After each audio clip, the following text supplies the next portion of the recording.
여러분은 평생을 바쳐 키운 자식이 어느 날 갑자기 남보다 못한 사람이 될 수 있다고 생각하십니까? 저는 몰랐습니다. 설마 내 자식만큼은 다를 거라고 그렇게 믿었으니까요.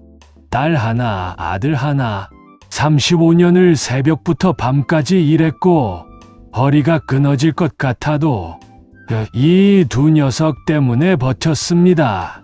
그런데 지금 제 손에 남은 건 텅 빈 통장 하나와 두 자식이 남긴 차가운 침묵뿐입니다. 자식에게 배신당한다는 말, 뉴스에서 나올 때는 남 이야기인 줄만 알았습니다. 그런데 그게 바로 저였습니다. 저는 올해 66입니다. 경상도 작은 시골 마을에서 가난한 집 둘째로 태어났어요. 중학교를 겨우 마치고 16세 서울로 올라왔습니다. 남들이 다 자는 시간에 일했고 남들이 다 쉬는 날에도 일했습니다. 25세 결혼했고 27에 딸 은지가 태어났고 30에 아들 현수가 태어났습니다. 그 두 아이가 제 전부였습니다. 이 아이들만 잘 키우면 내 인생은 성공이라고 믿었어요. 그 믿음 하나로 35년을 버텼습니다. 새벽 4시면 어김없이 눈이 떠집니다. 알람도 없는데 몸이 먼저 알고 깨어납니다. 35년 동안 새벽에 일어나던 습관이 이제는 갈 곳도 없는데 여전히 저를 잠에서 끌어냅니다. 천장을 바라보다 보면 벽지 모서리가 들뜬 자리에 시선이 멈춥니다. 예전 같으면 당장 도배 불러야지 싶었겠지만 지금은 그저 바라만 봅니다. 손댈 엄두가 나지 않으니까요. 습관처럼 휴대폰을 집어듭니다. 혹시 밤새 연락이 왔나 싶어서요. 화면에는 아무것도 없습니다. 딸 은지에게서도 아들 현수에게서도 아무것도 없습니다. 오늘도 그렇군요. 어제도 그랬고 그제도 그랬습니다. 사연 시작 전에 구독과 좋아요, 알림 설정 부탁드립니다. 여러분의 작은 손길이 이 이야기를 더 많은 분께 전할 수 있는 힘이 됩니다. 제가 처음 이 일을 시작한 건 22살이었습니다. 경기도 안산공단에 있는 작은 부품 공장이었어요. 처음엔 그저 먹고 살려고 들어갔습니다. 그런데 하다 보니 이 일 말고는 제가 할 줄 아는 게 없더군요. 그렇게 한 회사에서 35년을 버텼습니다. 반장이 됐고 그 다음엔 공장장 소리를 들었습니다. 그게 제 인생의 훈장이었어요. 퇴직하던 날 동료들이 케이크를 사들고 왔습니다. 공장장님 그동안 수고하셨습니다. 그 말이 참 좋았습니다. 집에 돌아오니 아내가 제가 좋아하는 삼겹살을 구워놓고 기다리고 있었어요. 여보, 이제 좀 쉬어요. 두 아이 다 컸으니 우리 차례잖아요. 아내의 그 말이 참 따뜻했습니다. 그런데 우리 차례는 끝내 오지 않았습니다. 퇴직하고 6달쯤 지났을 때였습니다. 딸 은지가 전화를 해왔어요. 아빠, 나 할 말이 있는데 무슨 일이냐? 나 사업하고 싶어. 뜬금없는 소리였습니다.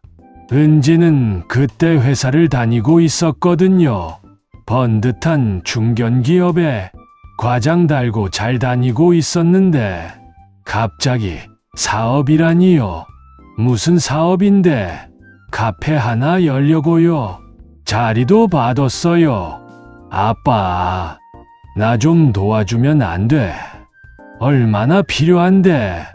은지가 잠깐 뜸을 들이더니 입을 뗐습니다. 7천만 원만 있으면 돼요. 거실에 정적이 흘렀습니다. 아내와 눈이 마주쳤어요. 아내가 먼저 말했습니다. 딸이 하고 싶다는데 도와줘야지. 저도 고개를 끄덕였습니다. 그래, 아버지가 해줄게. 열심히 해라. 그렇게 7천만 원이 나갔습니다. 카페는 처음 반년은 괜찮았습니다. 은지가 가끔 전화해서 아빠 오늘도 손님 많았어요 하면 그 말이 그렇게 뿌듯할 수가 없었어요. 그런데 1년이 지나면서부터 전화가 뜸해지기 시작했습니다. 괜찮냐고 먼저 물어보면 바빠요. 아빠하고 끊어버렸어요. 그러던 어느 날 은지에게서 문자가 왔습니다. 아빠, 나 카페 접었어. 그게 전부였습니다. 전화도 아니고 문자 한 줄. 저는 한참을 그 문자를 들여다봤습니다. 자세한 설명도 없고 미안하다는 말도 없었어요. 그냥 접었다. 그 한마디뿐이었습니다. 7천만 원이 그렇게 사라졌습니다. 아들 현수는 달랐습니다. 공부를 잘했어요. 대학도 번듯하게 나왔고 대기업에 들어갔을 때 저와 아내가 얼마나 기뻤는지 모릅니다. 이 녀석 하나는 믿을 만하다 싶었습니다. 현수가 결혼하고 싶다고 한 건 퇴직하고 2해째 되던 해였어요. 만나는 여자가 있는데 이제 준비해야 할 것 같다고요. 얼마나 필요한데? 현수가 조심스럽게 말했습니다. 전세가 너무 올라서요. 저희 둘이 모은 걸로는 부족하고 아버지 쪽에서 좀 보태주시면. 얼마? 8천만 원만 있으면요. 누나한테 해주셨잖아요. 저도 그 정도는 해주셔야 하지 않겠어요. 그 말이 귀에 꽂혔습니다. 형평성을 따지는 거였어요. 부모 마음이라는 게 결국 그런 겁니다. 누나는 되고 나는 안 된다는 말을 차마 할 수가 없으니까요. 8천만 원이 또 나갔습니다. 그렇게 1억 5천이 두 자식에게 흘러들어갔습니다. 퇴직금이며 적금이며 35년 동안 모은 것들이 그렇게 썰물처럼 빠져나갔어요. 그때는 정말 몰랐습니다. 이게 부모 역할이라고 생각했거든요. 자식 앞길 열어주는 예, 부모가 해야 할 가장 중요한 일인 줄 알았으니까요. 그런데 다 내주고 나니 돌아오는 건 아무것도 없었습니다. 처음에는 그래도 괜찮았습니다. 가끔 얼굴을 비쳤고 명절이면 모이기도 했으니까요. 그런데 그것도 오래가지 않았어요. 어느 추석이었습니다. 은지에게 전화를 했습니다. 올 거지? 아빠, 저 올해 남편 쪽 가야 해요. 그럼 현수라도 오겠지? 현수에게 전화했습니다. 아버지, 저희도 아기가 아파서요. 이번엔 어렵겠어요. 그날 저와 아내는 둘이 차례를 지냈습니다. 텔레비전에서는 온 가족이 모이는 명절 광고가 흘러나오고 있었어요. 아내가 설거지를 하다가 어깨를 들썩였습니다. 저는 못 본 척했습니다. 저도 가슴이 울컥했으니까요. 전화가 줄어드는 건 그 다음부터였습니다. 예전엔 은지가 일주일에 한 번은 꼭 전화를 했는데 어느 순간 한 달에 한 번이 됐고 그 다음엔 2달에 한 번이 됐습니다. 현수는 전화할 때마다 바쁘다는 말을 입에 달고 살았어요. 저도 먼저 전화하기가 싫어졌습니다. 용기를 내서 전화했다가 지금 회의 중이에요. 소리를 들으면 괜히 전화했나 싶어 민망해지거든요. 그래서 그저 기다렸습니다. 오늘은 연락이 오려나 싶어 하루 종일 휴대폰을 손에서 놓지 못하면서 말이죠. 생활비가 빠듯해지기 시작한 건 퇴직하고 3년째였습니다. 연금이 들어오는 날 통장을 확인하면 그냥 한숨이 나왔어요. 140만 원. 관리비 내고 공과금 내고 약값에 식비까지 빼고 나면 남는 게 없었습니다. 결국 용기를 내서 은지에게 전화를 걸었어요. 아빠야. 은지의 목소리가 반갑지 않다는 게 느껴졌습니다. 아버지 무슨 일이에요? 아니, 별건 아닌데 요즘 생활비가 좀 빠듯해서 연금만으로는 엄마랑 둘이 살기가 좀 힘드네. 잠깐 침묵이 흘렀습니다. 그 짧은 침묵이 얼마나 길게 느껴지던지요. 은지가 입을 뗐습니다. 아빠, 저도 솔직히 지금 빠듯해요. 카페 접고 나서 다시 취직했는데 월급이 예전만 못해서요. 그리고 아빠 아파트 있잖아요. 그거 담보로 대출 알아보시는 게 어때요? 담보, 대출. 딸 입에서 그 말이 나오는 순간 저는 할 말을 잃었습니다. 그래, 알겠다. 저는 그 말만 남기고 전화를 끊었습니다.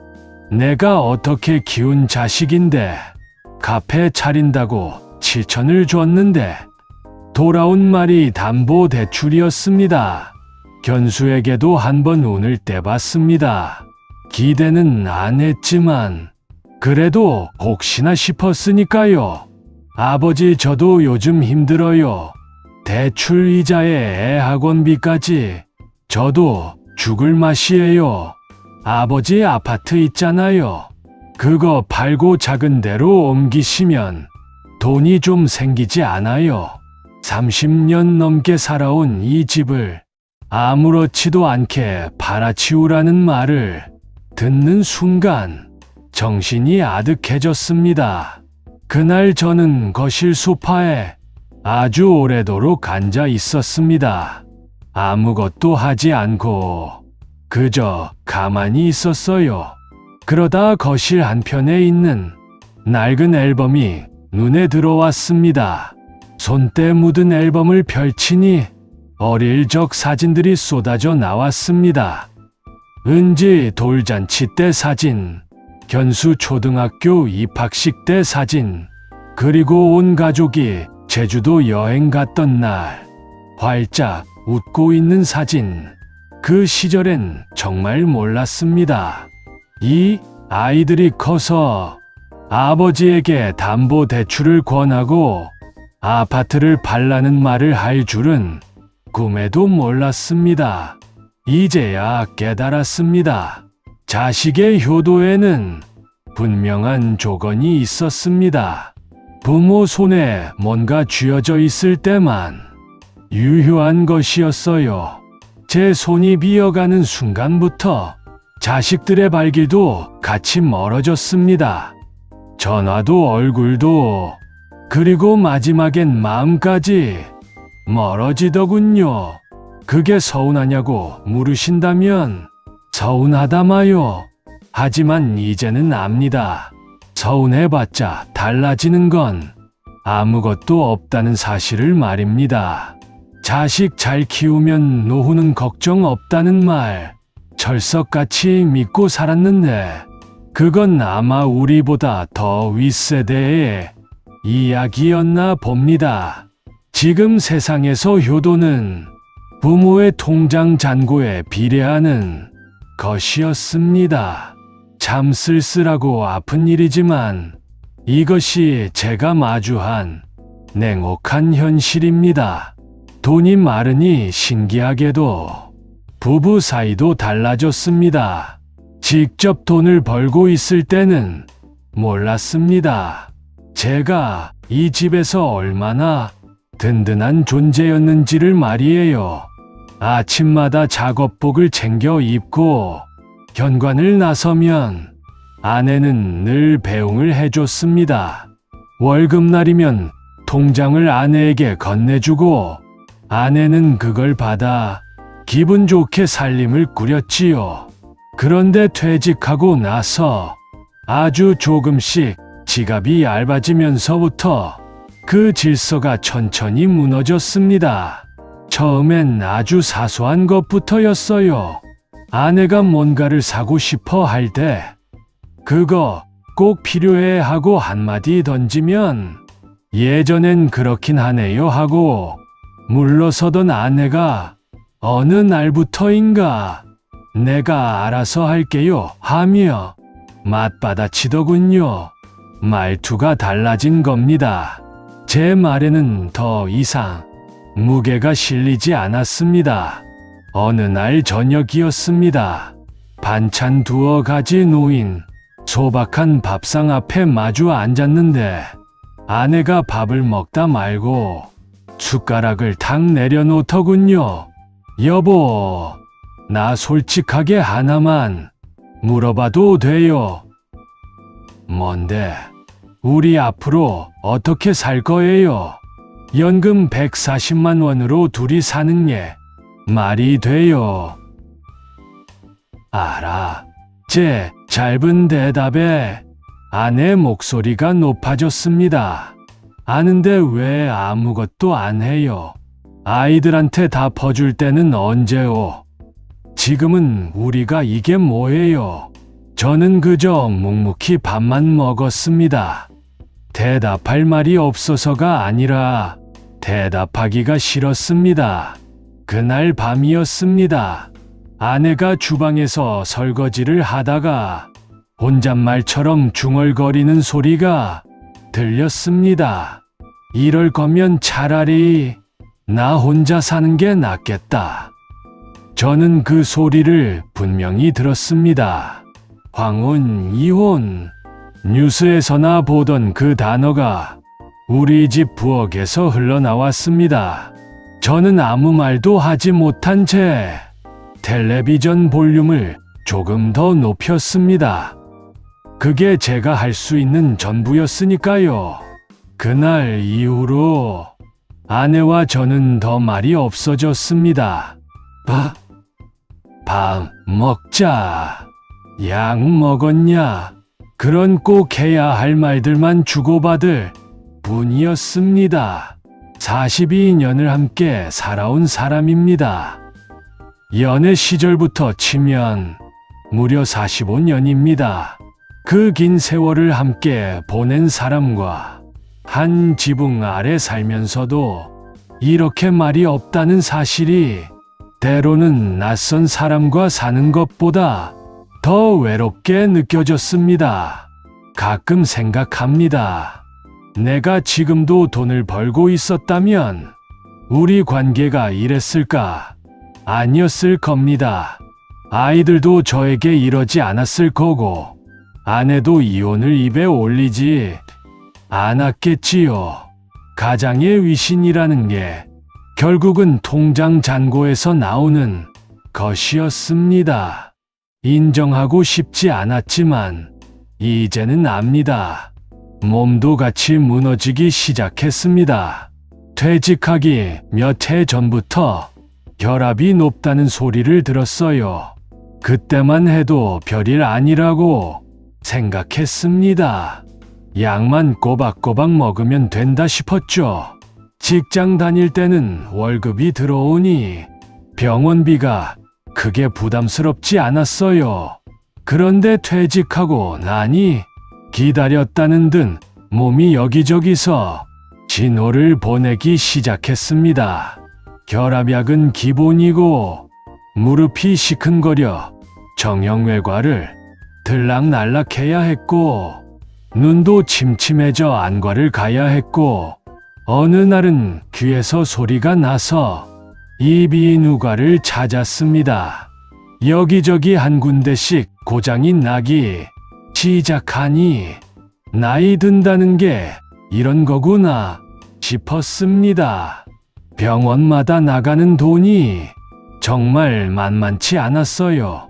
퇴직하면서 자식들 다 퍼주고 나서도 우리 부부 비상금으로 이건 절대 손대지 말자 약속하며 따로 모아뒀던 돈이 있었습니다.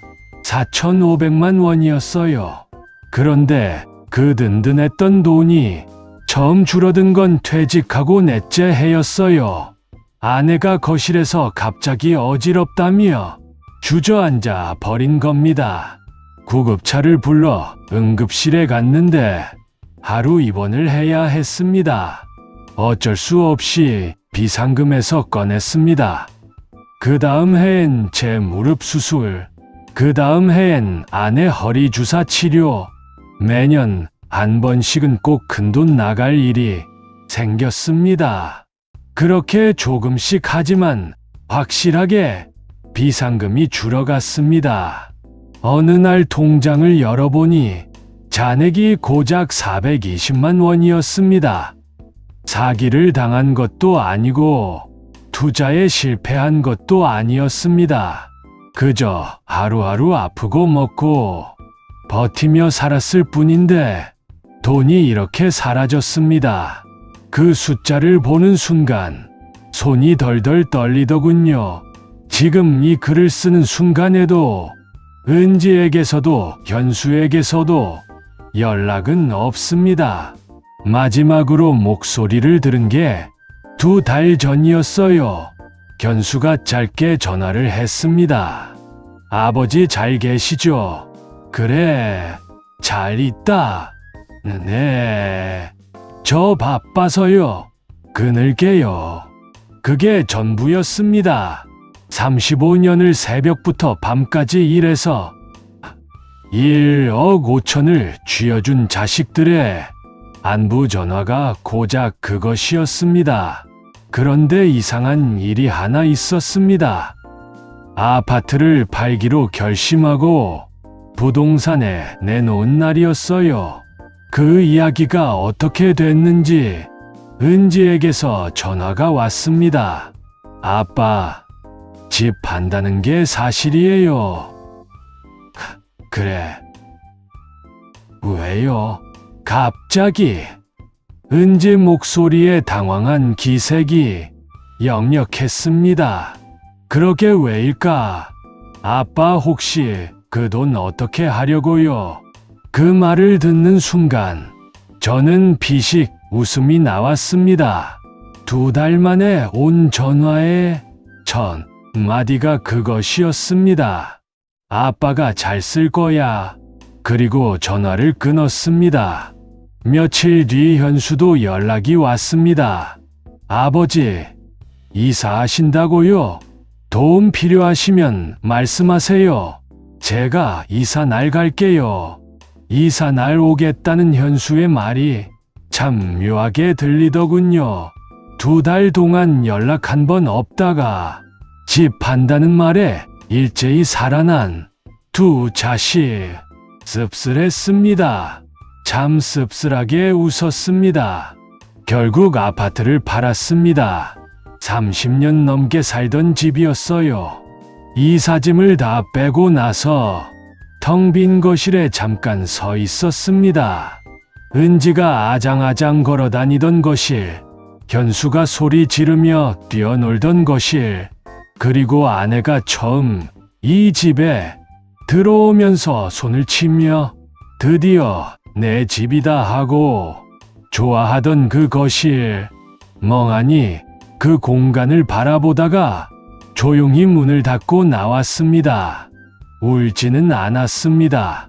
이상하게도 마음이 담담하더군요. 이미 오래전에 마음속으로는 다 보내준 것 같은 기분이었습니다.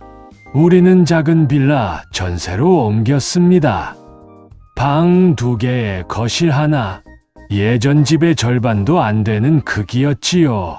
처음 며칠은 확실히 좁다는 느낌이 들었습니다. 짐을 정리하면서 30년 동안 쓸 일도 없는데 붙들고 있던 것들이 얼마나 많은지 새삼 놀랐어요. 그 짐들을 버리면서 묘하게 속이 후련해졌습니다. 정리가 다 끝난 뒤 작은 거실에 아내와 나란히 앉았습니다. 좁긴 좁네요. 근데 우리 둘이 살기엔 좋은데, 아내의 말에 제가 응 하고 대답했습니다. 그러자 아내가 작게 웃으며 말했습니다. 아늑하네요. 저도 같이 웃었습니다. 참으로 오랜만에 나누는 진짜 웃음이었습니다. 집을 팔고 손에 쥔 돈으로 우선 비상금부터 다시 채웠습니다. 그리고 나머지는 큰 욕심 부리지 않고 이자라도 조금씩 나오게 안전한 곳에 나눠 넣었습니다. 매달 나가던 무거운 관리비가 사라지고 재산세 고지서 날아올 일도 없어졌습니다. 연금의 소소한 이자까지 더해지니 비로소 숨통이 트였습니다. 며칠 전 아내와 장을 보러 갔다가 아내가 좋아하는 굴비를 집어들었습니다. 이거 좀 비싸지 않아요? 묻는 아내에게 괜찮아 사라고 대답했습니다. 그 한마디를 내뱉는데 가슴이 이상하게 뭉클하더군요. 좋아하는 걸 고민 없이 사도 된다는 것. 그 평범한 일이 이렇게 마음 편한 일인지 너무 오래 잊고 살았습니다. 돈이 좀 생기니 아내와 다투는 일도 눈에 띄게 줄었습니다. 아내가 친구를 만나고 와서 어디 집은 이렇다더라 하는 소리를 해도 예전처럼 가슴이 쿵 내려앉지 않았어요. 그래, 잘됐네 하고 그냥 넘길 수 있게 된 겁니다. 마음의 여유가 결국 통장 잔고에서 나온다는 걸 이제는 압니다. 돈이 없을 때는 말 한마디가 다 싸움의 불씨가 됐는데 돈이 좀 생기니 같은 말도 그냥 허허 웃으며 굴려들을 수 있게 된 겁니다. 45년을 함께 산 사람인데 그 알량한 돈 때문에 서로 등 돌리고 살았던 시간들이 참 아깝다는 생각이 들었습니다. 은지와 현수는 지금도 가끔 연락을 합니다. 자주는 아니에요. 한 달에 한 번 될까 말까 합니다. 그런데 이제는 그게 서운하지 않습니다. 기대를 버리니 실망할 것도 없더군요. 예전에는 왜 연락을 안 하나? 하루 종일 휴대폰을 쥐고 있었는데 이제는 그러지 않습니다.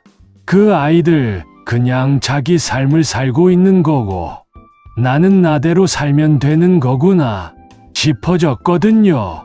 자식에게 배신당했다는 말, 저는 처음에 그렇게 생각했습니다. 그런데 지금은 조금 다르게 봅니다. 배신이 아니라 처음부터 다른 세상을 살고 있었던 거라고요. 그게 더 맞는 말인 것 같습니다. 지금 저는 이 작은 거실에서 아내와 함께 저녁을 먹습니다. 반찬이 화려하지 않아도 마음 편하게 먹습니다.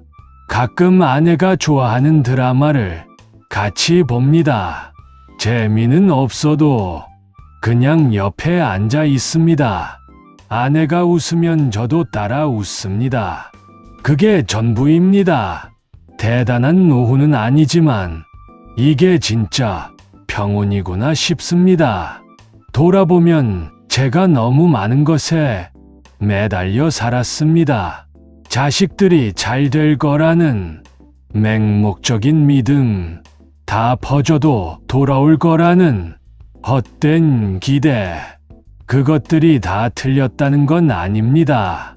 다만 순서가 잘못됐을 뿐입니다. 자식보다 나를 먼저 챙겼어야 했고 기대보다 현실을 먼저 봤어야 했습니다.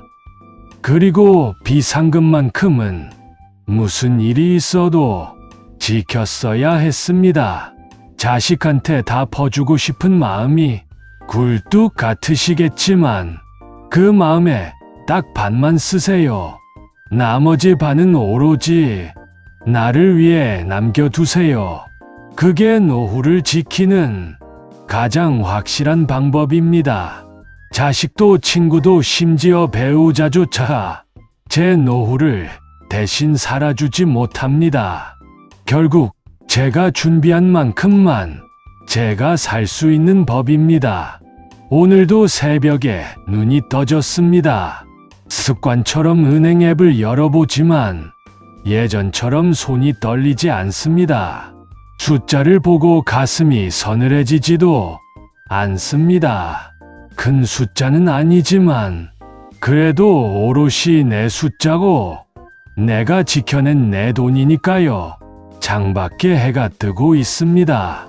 오늘도 평범한 하루가 시작되겠지요. 그런데 참 이상합니다. 오늘은 그 시작이 전혀 나쁘지 않습니다. 제 이야기가 조금이나마 와닿으셨다면 구독과 좋아요 버튼으로 응원 부탁드립니다. 여러분의 노후에 평안이 깃들기를 진심으로 기원합니다. 끝까지 들어주셔서